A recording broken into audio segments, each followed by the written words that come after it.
Hey there. Good evening, everyone. Thank you for joining us on the Political Deep Dive this evening.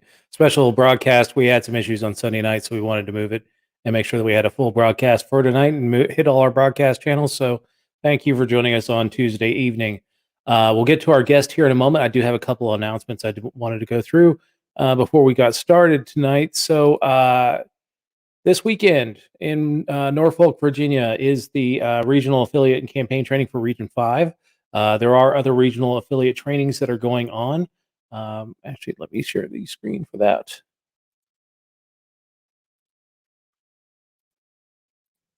All right, so this regional affiliate and campaign training initiative going on in several parts of the country. So we're in Norfolk this weekend.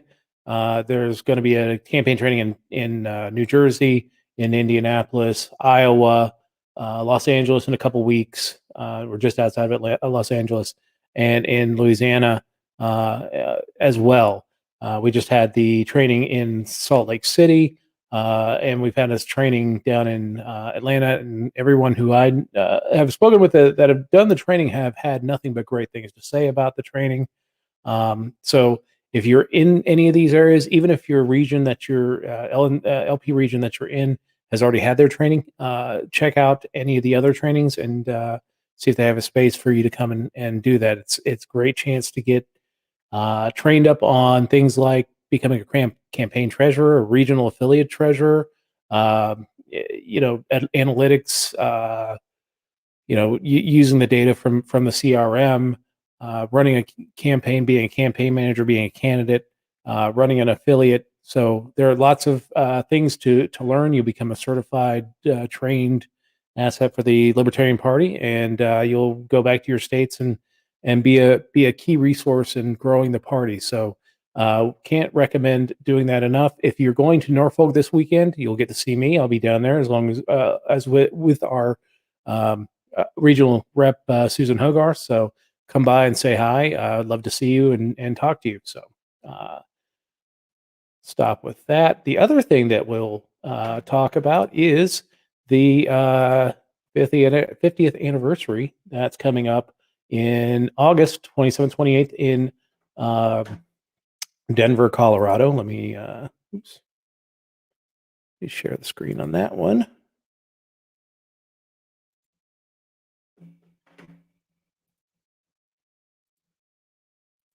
Yeah, so the 50th anniversary is going to be at the what is it? Because the Lake House at Pelican Bay on the southeast side of Denver, close to like between Aurora and Centennial. So come on down, check that out. We'd love to see you out there. It's a good chance for us to get together and celebrate the 50 years of the Libertarian Party. So if you have any information, or if you need any information, 50.lp.org or lp.org/50. Either one of those addresses will get you to this website. So this evening, I am very excited to talk to Mr. Germinal Van. Let me bring him on here. Germinal, how you doing, sir? Hi, David. How's it going? Thanks for having me. Yeah, thank you for joining us. I've been wanting to talk about the economy because the economy is becoming a much more bigger issue of late. It's always a big issue. The economy always hits on every aspect of our life, but now it is a very big issue. But before we get too deep into it, go ahead and introduce yourself and tell us about your background and all that stuff. I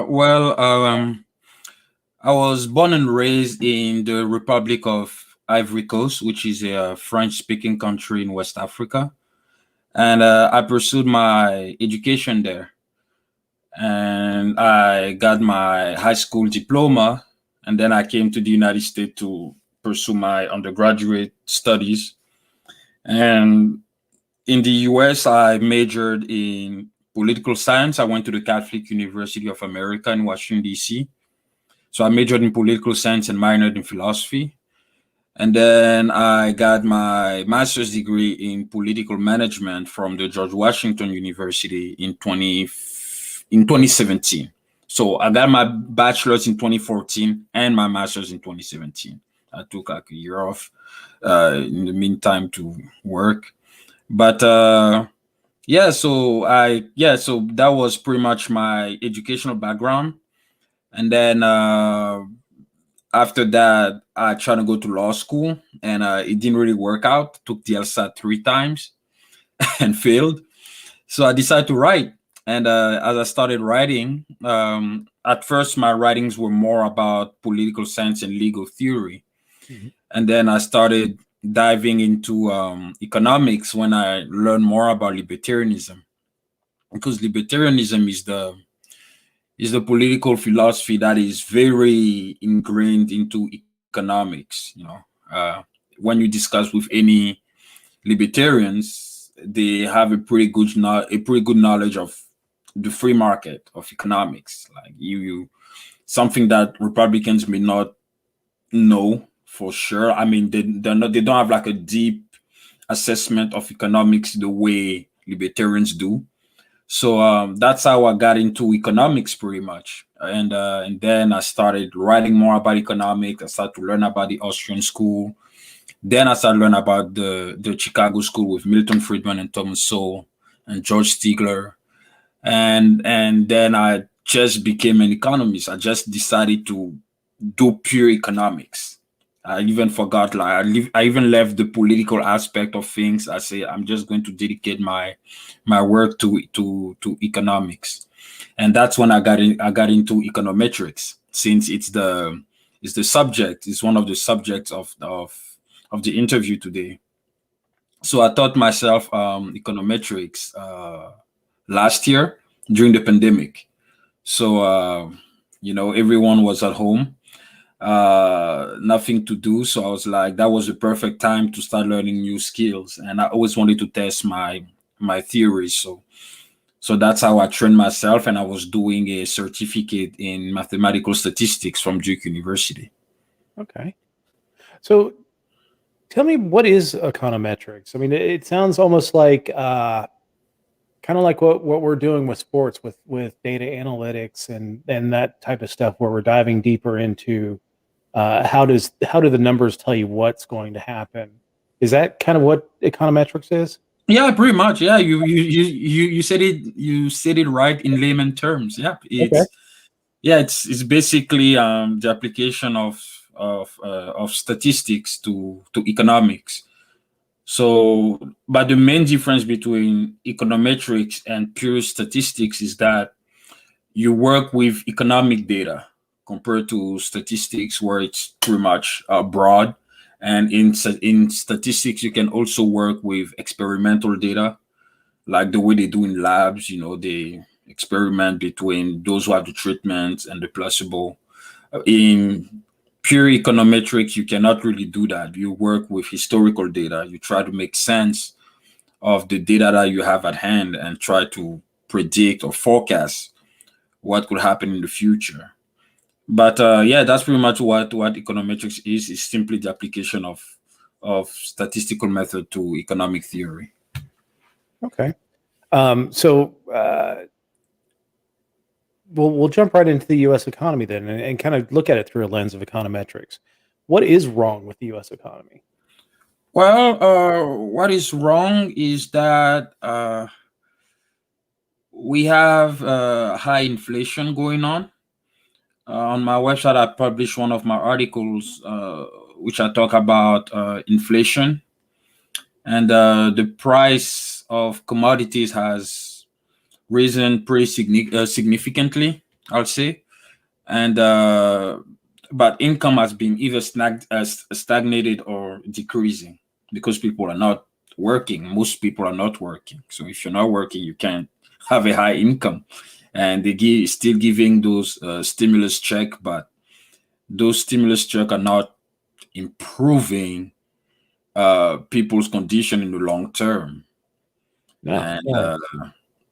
Oh and yeah. and that's what and that's what is going on pretty much. Like, yeah, the price of commodities has just increased, and it's unbearable. And the worst is that inflation continue to increase. I even made a forecasting where I predicted that inflation in September will be by 6%. This is my Wow. forecast. I could be wrong, but from my studies, from what I did, it will be around like 6.67%. I Wow. hope it decreases, but based on what Jerry Powell said, inflation is going to keep rising until the end of the year. So it might even be more than what my predictions say on inflation. So the U.S. economy is not doing good, and what I'm skeptical about is that they're trying to bring back the mask mandate again, which is not going to improve the condition, because since things start to loosen up, people were thinking of having everyone coming back to work, coming back to the office. And now, like, Mhm. I checked the COVID case data yesterday, and things are rising slowly. It looks insignificant, but it's something we should not neglect, because it could rise very fast and it will change everything. Because in Europe already, some countries are going through their third or fourth wave of COVID. Here we don't have an official third wave, but it looks like some states are already experiencing a COVID comeback. So I hope it won't become a national issue again like it was last year. Yeah, yeah. I mean, one of the things that I noticed was that over the last year, we've done $6 trillion worth of stimulus, and then last March we did $4 trillion of market liquidity through the Fed. If we had taken that $10 trillion and divided up, I mean, if you were lucky enough to qualify for it, the most individual would have gotten was 3,200 out of that. If we had divided that up equally amongst every man, woman, and child in the United States, it would have been about $32,000. Well, pretty much, yeah. Yeah.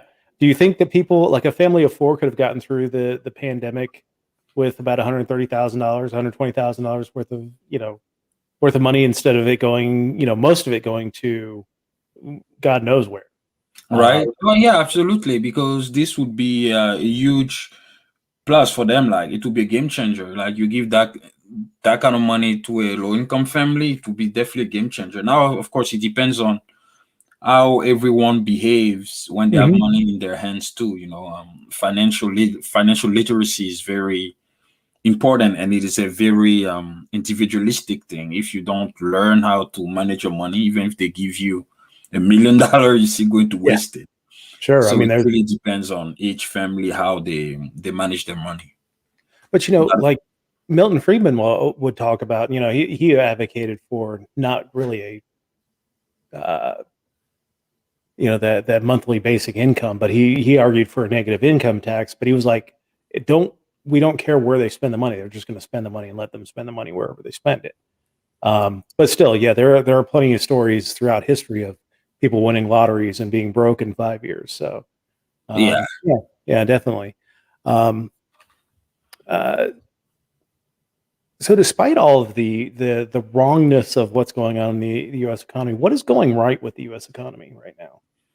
Well, what is going right with the US economy is innovation. The fact that we innovate, we are finding and creating new ways to maintain mankind being productive, to maintain mankind in productivity.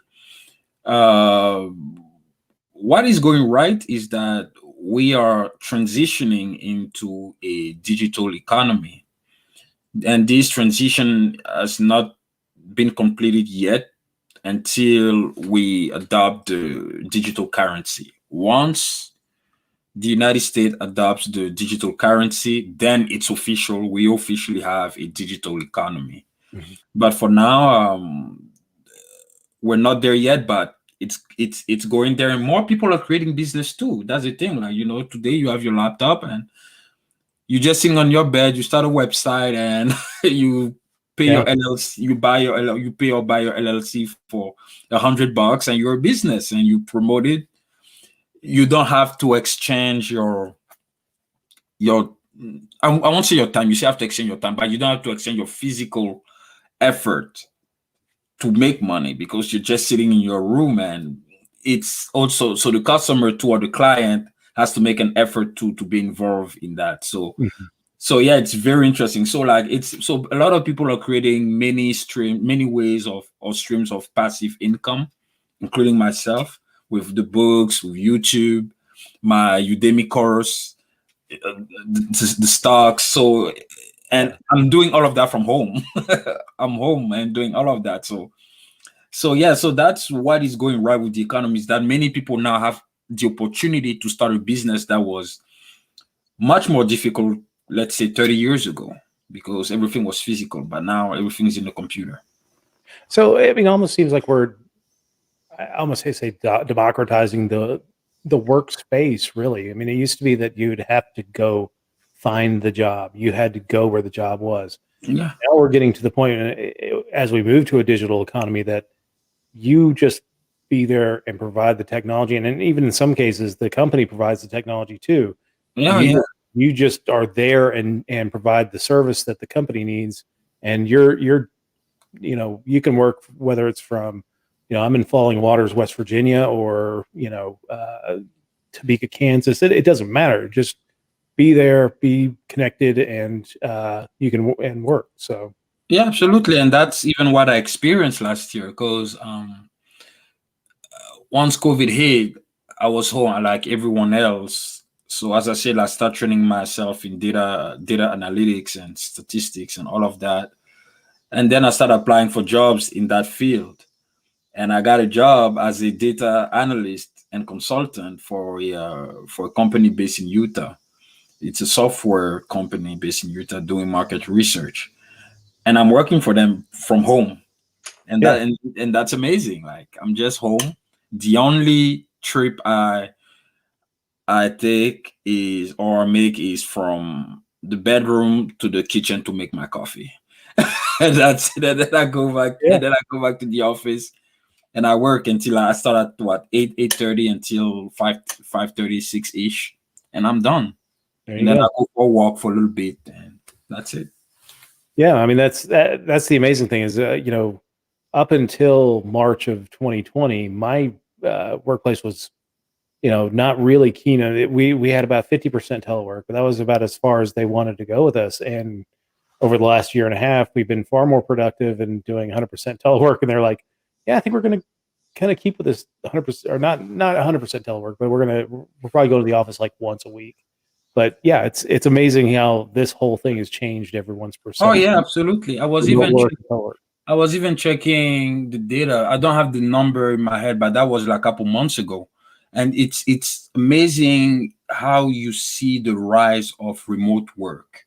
Hmm. Like 2015, it was already there, but March 2020 to December, it just peaked. I was Yeah, like, wow, it's just amazing, and that's one thing that people want. People don't want to have to relocate all the time.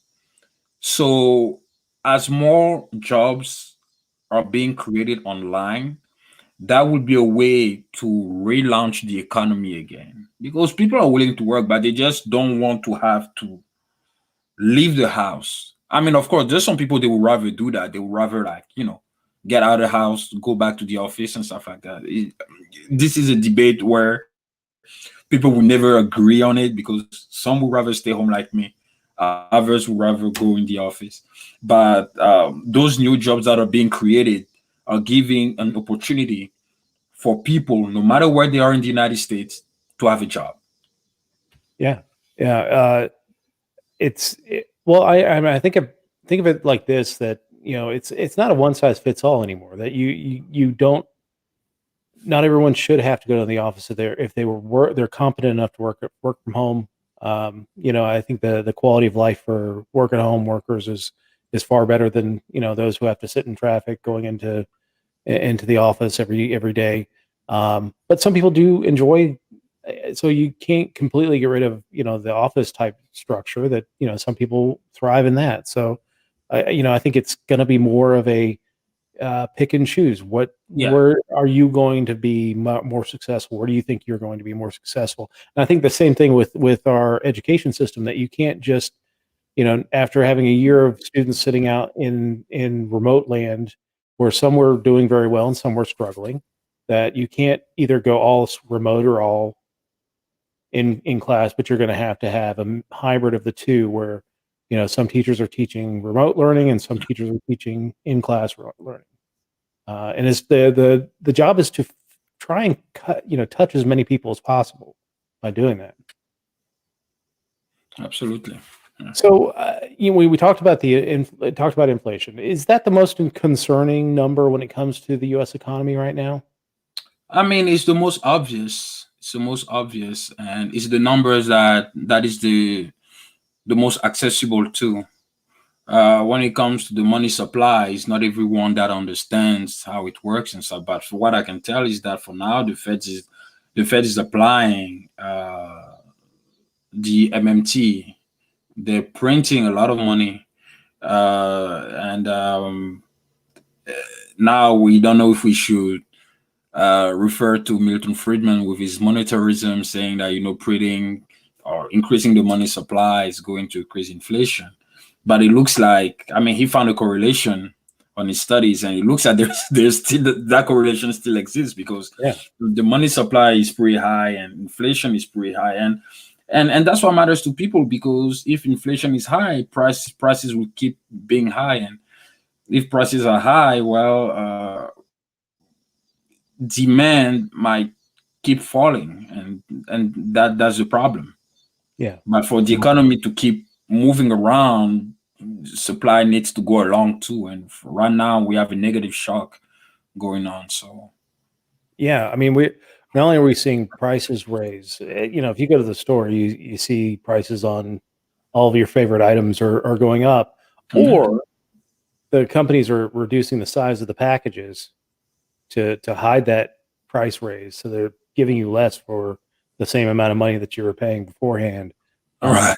They're trying to hide it as best as possible, because when people see the price of their favorite thing go up, they tend not to buy it as frequently. So it's interesting. We do have a couple comments coming in, so let me this one's a long one.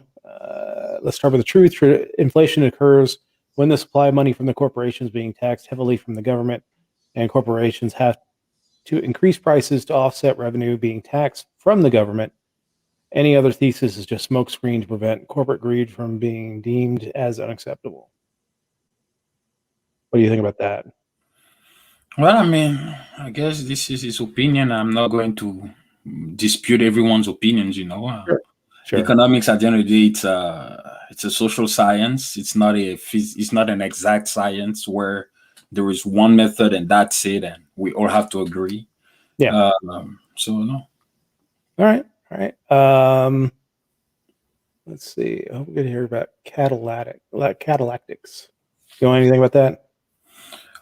Oh, kind of like the Austrian about price. I have to admit that I'm not too big on theory. I'm more of an applied economist. Like, I'm more like testing things.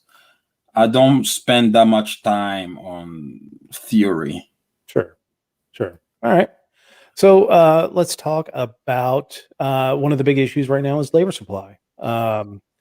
We're seeing a lot of issues about certain sectors, the U.S. economy, especially the lower end services sectors, not having enough labor to be able to reopen. Some blame the low wages and poor working conditions, and others blame the government handouts and things like that. What do you think is the cause of this? I think it's pretty much it could be a combination of two, but one necessarily outweighs the other, and it's a government handout, because the government is paying people to stay home. That's the thing. Government is paying people to stay home, so people won't. If someone is getting a paycheck, I don't know, $600-700 every month without having to work for it, he's not gonna see the point of waking up at 5:30 if he has to commute to the city and work until 8 or 9 p.m. Mhm. So I think it's more the handout than anything else. Like, the government's paying people to stay, and we have like our fourth stimulus now. It's a matter of time before the government try to do another one, and it's gonna keep going, and they're gonna keep people in that routine, and it's basically subsidizing people to stay home and not working. So do you think that the government is really priming us to try and get into a universal basic income? You're saying if they're trying to get us into that? Get used to the idea of having a I think universal. so, yeah. Because I think so because this topic has been brought up for a very long time, and yeah, they keep doing that as a pilot thing, for people to see how they like it. Because it has been tried in a couple states. I know it has been tried in California too, even at the county level. So it's something that people have been pushing for the universal basic income. But if they try to do the universal basic income, then they have to get rid of the welfare state because you can't have both. It will be way too much. And I would personally prefer a universal basic income over the welfare state because you give people money, but you will force. But since there is no welfare state to rely on, you're gonna have to force people to ration, so they can't just get up and blow money away. So I don't think it's necessarily the best thing on earth, but it's a good alternative to the welfare state, in my opinion. Okay. Um, yeah, I mean, I know that has been tried. I know that Milton Friedman advocated the negative income tax, which is kind Yeah, of the same thing. Um, I'm not sold on it, especially now, since we are, let's say we get rid of welfare tomorrow. We're still $29 trillion in debt. yeah, How do we pay for it? I mean, I know that we'll get some cost savings off of the ending of welfare, but I don't know that it would be enough to pay every man, woman, and child in the United States a certain stipend of money. yeah. I even developed a theory recently on the cost of maintaining the welfare state, and if we got to get rid of it, how we would. And I've been advocating for a decentralized approach.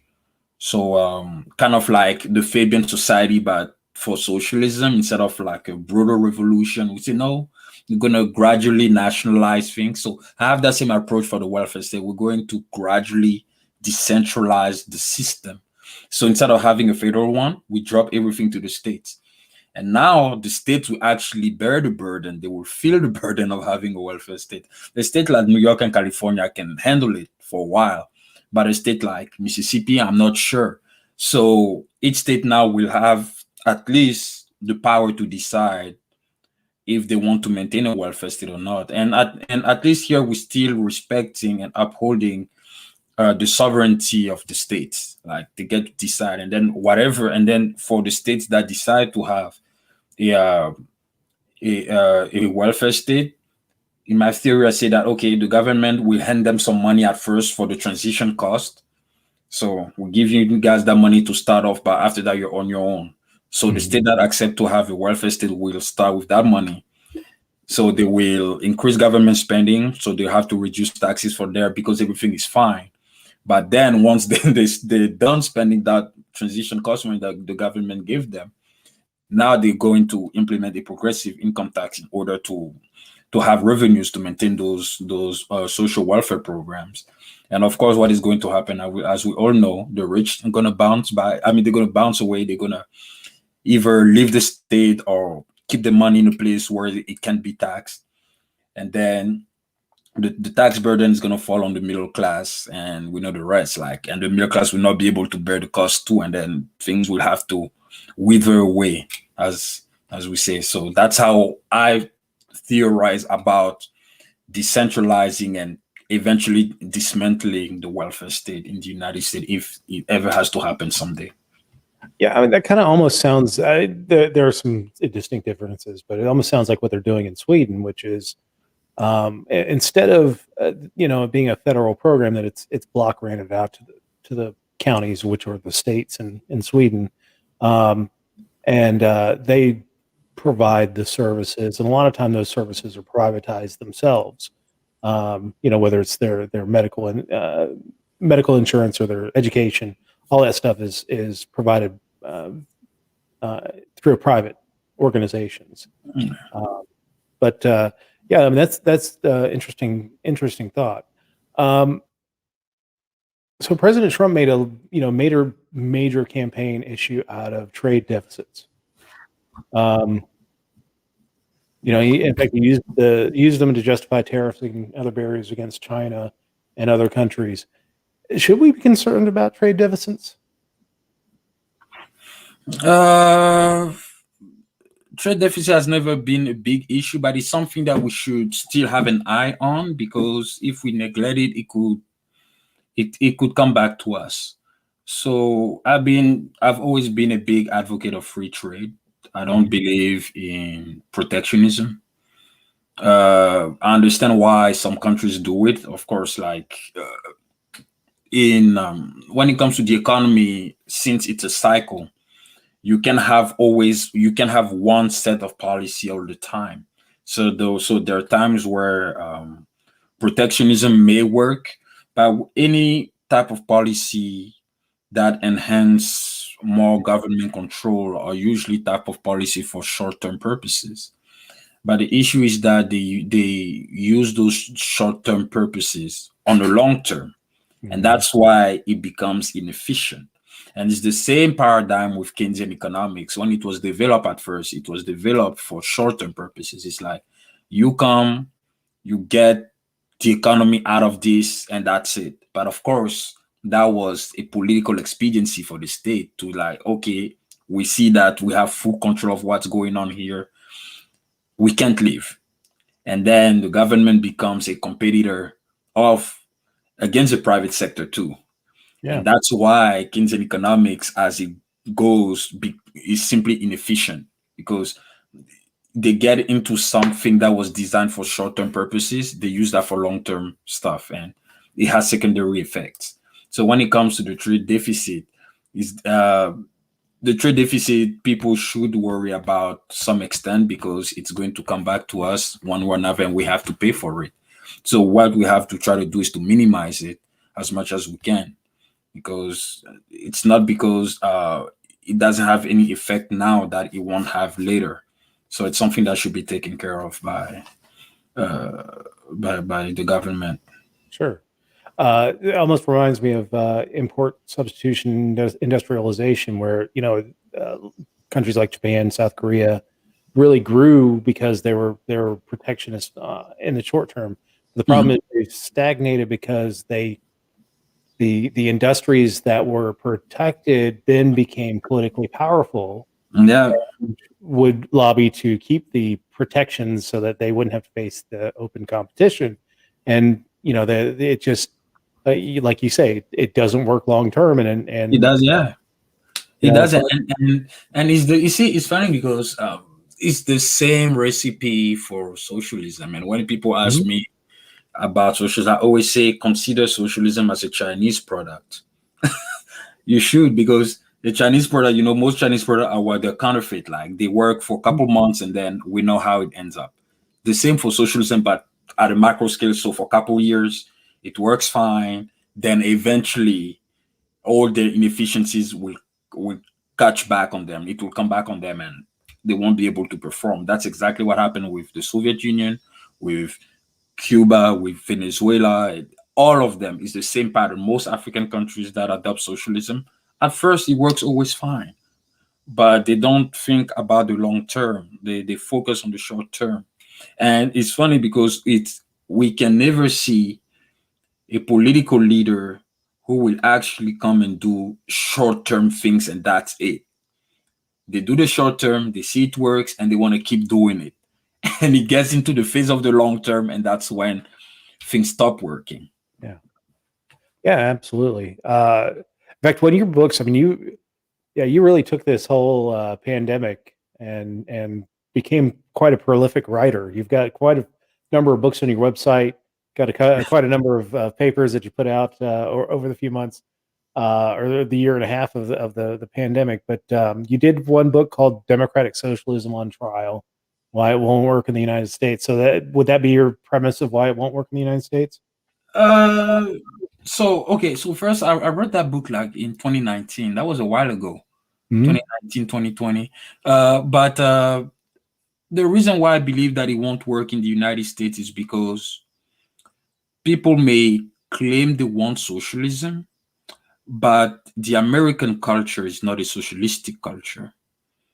And no matter how much they claim they want socialism, once they experience it, they will get rid of it ASAP. They'll be like, nah, because they're just claiming something they haven't experienced it yet. So that's why they don't understand. And you will see that most socialists never live in the low income neighborhoods. They don't. They never go there, but they're the one who always know what is best for them. Democratic socialism won't work in the United States because the political system is not designed for it. We have a system that has been set into place to promote individual liberty, and socialism is the complete antithesis of individual liberty. For individual liberty to flourish or to prosper, the the power of the government has to be limited. You cannot have a society where the power of the government is significant in terms of what they decide and what to implement. And you have people living freely and everyone is happy. And you see that today with France. French people, they're tired because Macron is abusing the power of the state to maintain the lockdown on them. But it's their fault. I mean, I don't feel bad for them. It's their fault because they designed that. French people always wanted to have a strong state. I don't know if you realize that, but the French president, on theoretical basis, is the most powerful president in the world, at least in the Western world. Wow. Oh yeah, the French president has a ton of power. The French president, for instance, has the power to dissolve the parliament. In the United States, no way. Imagine Biden doing that. The entire country would be out. They're like, no, get out of here, man. But in France, like the French president has the power to dissolve the parliament, Wow. to That's start a new crazy. one. Oh yeah. This the most of the laws are by decrees. Oh yeah, it's the French system is a very as libertarians and Rothbardian would say is a very statist. It's Yeah. a very statist. Very famous. Yeah, it's a very Yeah, 'cause statist that's where environment. Basquiat, Yes, Basquiat came from right. that. And, yeah. So in a place like France, democratic socialism could work in the sense that it could be implemented and it could last for a little bit. But in the US, no. The US was the design is completely opposite to all forms of government expansion. Yes, the government has expanded. It has gone beyond its constitutional scope, but not to the point of enslaving the individual. At the end of the day, yes, government is has expanded, but at the end of the day, this country is a country where you have the freedom to improve your life for the better. You want like the opportunities that people have in the US, you don't find that uh, in other countries. It's not as extended or extensive as it is in the US. That's what I'm trying to say. So I would almost say that you can also look at it from a purely political standpoint. When you look at countries that have socialism, that well, I'm going to make a differentiation. Like the Scandinavians have welfare state capitalism. Uh, Venezuela, Cuba, they have socialism. Um, but the difference between the two countries or the two sets of countries is the Scandinavian countries have vibrant multi-party democracies where the power is not concentrated really in one political group. It's got to be done by coalition. It's got to be done by if a party decides to go way left field or way right field, there's that moderating influence of the other parties. In Cuba and Venezuela, you only have like one or two parties, just like the United States, that either you're with that program or you're against that program. And if you're against that program, you're an enemy. And if you're an enemy, you can get put into prison and you can be marginalized. Exactly. So I think that from a pure political standpoint, the idea that because even though we're fighting to make it a multi-party democracy, we're just not there yet. And if you try and institute something along those lines of socialism, you're going to see something like that happen, where it's going to be, you're not with us, you're an enemy of the state, and in the jail you go. And I like to add something about what you said on the Scandinavian countries, is that people claim that Scandinavia is socialist, and it's not, because first of all, there's private property there. Mm-hmm. For socialism to occur, you have to abolish private property. That's one of the first assumption or the first rules of to have a socialist state. Yep. The Scandinavian countries produce billionaires. I don't think you can produce billionaires in a country that has socialism unless the billionaires are the members of the state. Those billionaires are private people, they're individuals. So yes, like Scandinavian countries are just a big welfare state. Now, when people say they want why we shouldn't copy their system, but people need to understand that Scandinavian culture is a homogeneous culture. Europeans are homogeneous, they're inherently homogeneous. Europe is one of the oldest continent, if not the oldest continent, when it comes to civilization. I mean, there's Africa too, but is one of the oldest. Europe has been at war for a very long time. And when you look at the Scandinavian countries, they're all Vikings. In the US, when the US was created, you already have three races living with each other. You have whites, you have blacks, and you have Native Americans.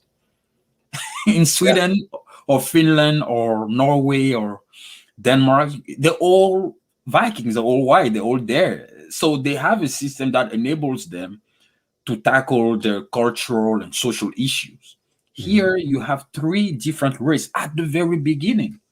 And then you have the Mexican American War that happened. So Texas came into the Union. And then now you have Mexican American coming and making the first settlement in the United States. And then you have California being divided between actual California and Baja California in Mexico. So you have like people mingling.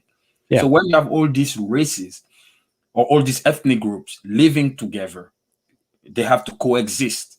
You can't apply the solutions adapted to a homogeneous culture into an heterogeneous culture. It's not possible.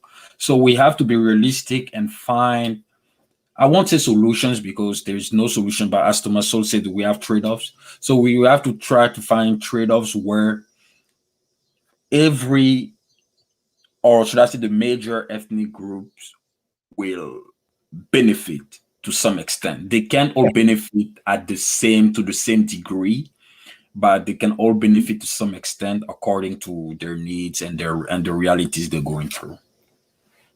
Excellent. All right, so let us talk about your website. Let me bring that up here. People want to find out more information about you. I put some quite controversial articles on my website. For instance, there is one article that I post where I talk about the limits and problems with praxeology. I know many libertarians are Austrians and they're strong supporter of Mises and Rothbard, and I criticize their method. Many people were not happy about it, but I post that article there so people can read it and they can write the criticism. That's fine. That's what being a scholar is. Yeah, so these are like my working papers. If you go into more and then you go into my economic thoughts, that's when I write like some of my posts. Yes, talk about the Pigovian theory of market failure, the scientific method. I've been having debates with people about like what is the correct method to use in economics. Pro praxeology, as you could see, has the most views, almost 200 views on it.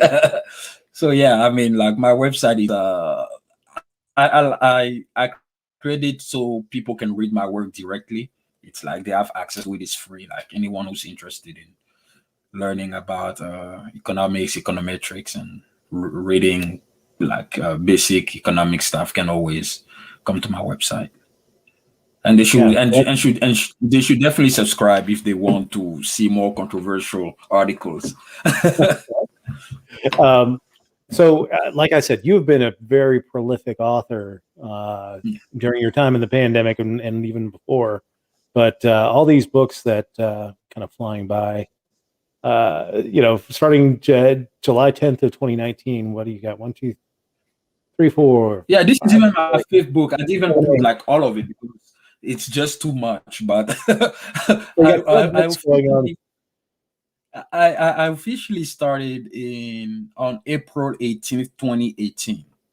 That Okay. was I wrote a book called American Political Culture and Observation from the Outside. So that book was basically me as a foreigner explaining what it's like to live in a country like the United States. But it's not like an autobiography or anything. It's a pure political science book, like from a political perspective, what it means to live in a country like the US where they have the separation of powers, the rule of law, and they have a federal government. The government can do this and that, and what do people can do. So I try to explain to people that in order to understand the political culture of the country you live in, you need to understand the constitution because people have their personal, they have the character, they have the behavior, but they have a collective behavior too. And the US has a constitutional personality. Yeah. That's the United States. That's why the Constitution of the US is the most precious piece of paper on earth. And the reason why is because the US is not a nation.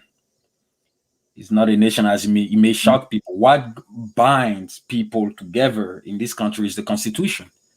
When you have three, four, five, six ethnic groups living with each other with different cultures, the only way for them to live peacefully, to coexist, is to obey this document.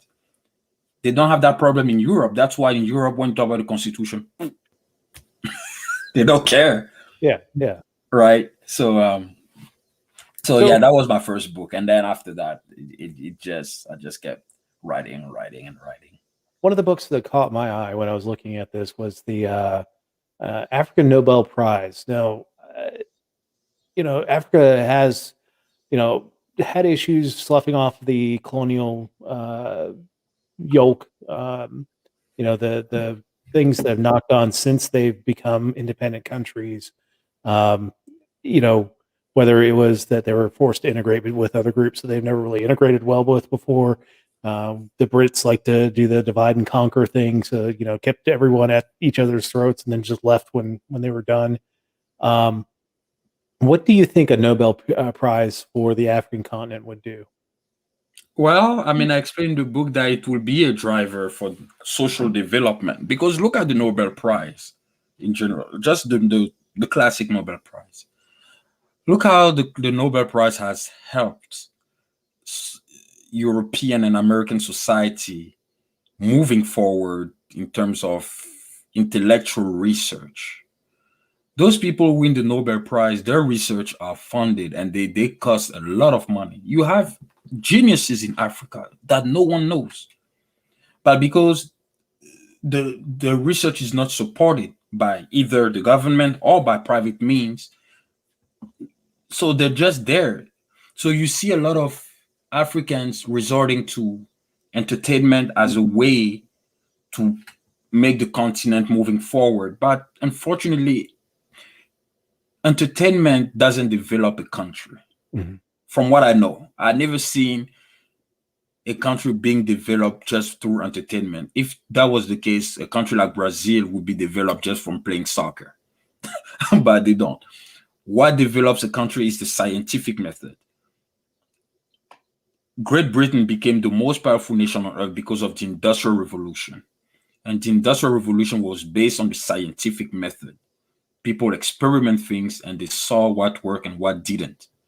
And they transplant that into the US, and the US even quadrupled what the Industrial Revolution. But it's the scientific method that helps society moving forward. And the Nobel Prize has helped Europe develop to a significant extent. When you look at all these discoveries that they've made, it has helped Europeans improving, for instance, like the first Nobel Prize winner, his name is William Röntgen. He's the one who discovered the X-ray. He discovered the X-ray, but today you can go to a doctor if you broke, I don't know, your bone or something like that. They can do an X-ray and see what's going on. Before him, people used to die early. That's why life expectancy was short. But since the Nobel Prize was created, life expectancy increased over time. Specifically, like the Nobel Prize for medicine, all these medical discoveries that have been made have significantly improved society. So that's why my friend and I, we're trying to do in this book is to convince Africans to give the incentive to the intellectual Africans to pursue the research that could help the continent moving forward too. Because we have geniuses, we have talented people there. We felt that if we create a prize like this, it will incentivize professors, independent researchers to get into academic work to promote growth. Because we think that this is a way for Africans to they need incentive. It's a way for them to get into academia and to promote economic development in the continent. That's why we wrote this book.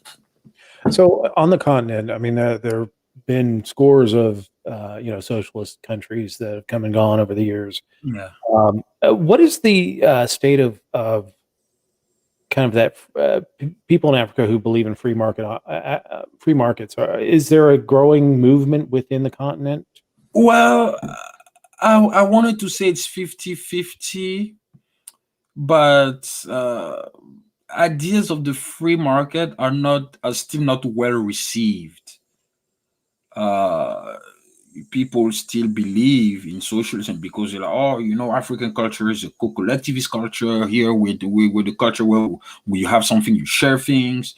So they believe that socialism is more appropriate for them, but it's not true, and there are empirical evidence. But that's why ideology is a bad thing, because ideology make you stupid in the sense that we present you the evidence, but when the evidence contradict uh, your beliefs, you reject it.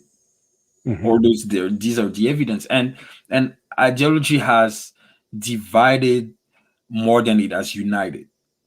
That's what has happened, and people back home, when you explain to them, not just explain the benefit of a free market, all the principle of free market, but you show them the evidence that look, the countries who liberalize the market, their economy prosper. Here it is. They still say, "I don't believe you." Well, we get that here. I mean, Yeah. we do that here. We say, hey, we'll do a lot better if we're free market. I'm reading a book by Johann Norberg about how free markets the free markets are great in that they've expanded our economy, but they also do so sow the seeds of dissent because people see their jobs go overseas, or Yeah. or they see the others, and they're like, we need to be protected.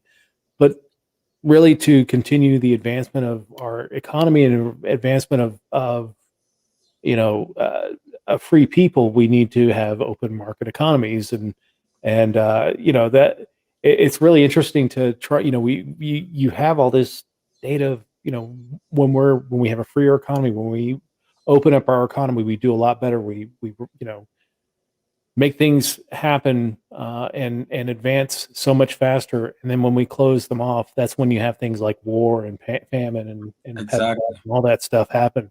That's what we're seeing. So you've got a class on Udemy for one of them is basic and advanced methods, econometrics.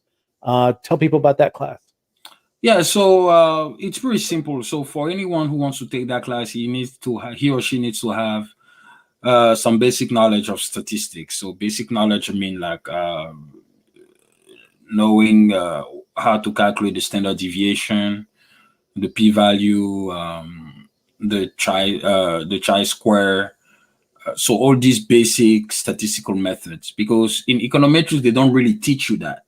In econometrics, they assume that you know this and they focus on the regression part compared, and that's even one of the difference with pure statistics that I forgot to mention at first when we started the interview. Is that, yeah, in statistics they teach you all of that, the p-value and you know, but in econometrics they assume that you know this. So in this course, basically I'm teaching like the basic methods such as, you know, the simple linear regression, the multiple linear regression, the Darwin-Watson test statistic to check for autocorrelation, teaching also about the outliers, and then the most advanced, talking about the multivariate analysis, the autoregressive, the vector autoregressive, the polynomial. These are more complicated methods.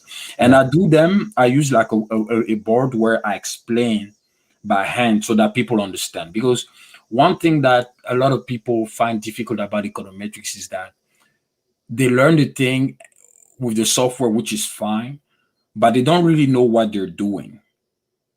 They don't really know what they're doing. It's important to understand the theory behind it. I know I'm not like a very theoretical guy myself, I admit, but when it comes to this, it's important. Like the way I learned econometrics was that I remember I ran my first regression by hand. I collected the data. I did everything by hand, like as if I was in the 19th century, you know, no typewriter, nothing, everything by hand. But the reason why I did that was to understand the process behind it, because with the software it does all the calculation for you and you don't really understand how we move from point A to get to that result. And So if you have a problem with the data, then you may not be able to identify it if you don't know how to do it.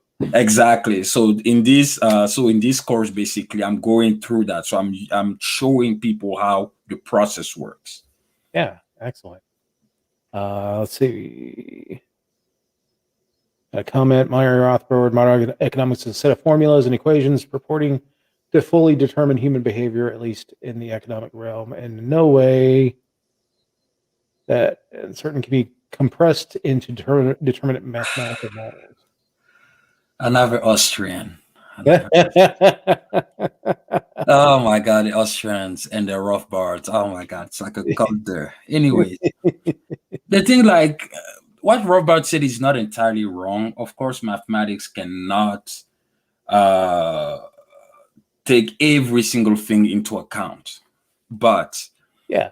the reason why we're still using it is because when it comes to economics, economics at the end of the day is the closest science to the hard science, because the economic indicators are quantitative in nature. When you talk about price, you talk Mhm. about quantity, you talk about inflation, you talk about income, you talk about the GDP, the GNP, and all of that. All of that are quantitative. So when you try to determine the output of what needs to be done, you definitely use quantitative method. You can't use logic alone. Logic alone will only help you understand the basis, but it won't give you the result that you need, because at the end of the day, economics remains, at least to me, and that's where I have some issues with the Austrian, is that I see economics as a predictive science. As a predictive science, while like Austrians say that, you know, you cannot really predict. Uh, the economist is not like a social engineer. I have a very engineering approach to economics, but this is my approach. That's why, and as I said, economics is not a hard science. It is not a physics. It's not physics. So we cannot have a unanimous agreement on on our views on economics. That's why Yeah. we have school of thoughts in economics, something that you don't see in physics. So yeah, to me, economics is close to a hard science, but I never excluded the human behavior factor. That's why it is a social science at the end of the day, because we analyze human behavior. But quantitative methods can work on human behavior because human behavior, or should I say, human beings repeat actions that benefit them. And when a human repeats action that benefits him or her, you can start quantifying, because you know that, okay, so long as that strategy works, he's going to keep using it. until it no longer works. And that's when it changed. Well, that's why it explains why politicians continue to use Keynesian economics. So, Exactly. Exactly. so, You know, it's true. Like, if you notice, like, that's how humans are. Like, you're not yeah, going to change your habits until, you're told not to. yeah, Your hand gets burnt. Yeah. Germinal, thank you so much for joining us until tonight. it no We're longer out of works. time. Yeah, we're out of time this evening, but thank you so much for joining us. If you get a chance, go to the Udemy site, plug in Germinal G Van. You'll be able to get there are 2 courses that I see there. Are there any more? Yeah. Just 2 courses. So the one on econometrics and the one on differential equations. Differential equations is a little tough, so I don't have many people there yet. But everyone goes to econometrics. Yeah, differential equations is another ball game. But if you want to read great stuff about economy and politics and how they intertwine, go to his website, germinalgvan.com, and check out the books and check out the articles and the his economic thought. And again, I really appreciate you joining us tonight. Thank you so much. And thanks everyone for joining us on the Political Deep Dive. We'll talk to everyone in 2 weeks. We're not going to have a show on Sunday because I'm going to be down at the training and not back yet. But in 2 weeks, we'll have another show of the Political Deep Dive. And I look forward to seeing you then. Come join us on the Political Deep Dive After Dark after show at 9:30. And anyway, thank you everyone for joining us and have a great night. Thank you, David. Appreciate it. Thank you for joining us on the Political Deep Dive. We air every Sunday night at 8 p.m. Eastern. You can get regular updates on our show and our guests by following us on social media on Facebook.com/ThePoliticalDeepDive, all one word, on Twitter.com/PoliticalDeep, all one word, on YouTube.com/Papaduke, PAPADUKE, on Twitch.tv, The Political Deep Dive, all one word, and on Mondays, the audio of this episode is uploaded to SoundCloud.com/The Political Deep Dive, all one word. And you can join in on the fun on Instagram.com/The Political Deep Dive, all one word. The best way to support the Liberty Movement is to join the Libertarian Party at lp.org. Give us a like, a share, and a subscribe on whatever platform you're watching from. It helps extend our reach, and we greatly appreciate it. We look forward to seeing you next Sunday night at 8 p.m. Eastern.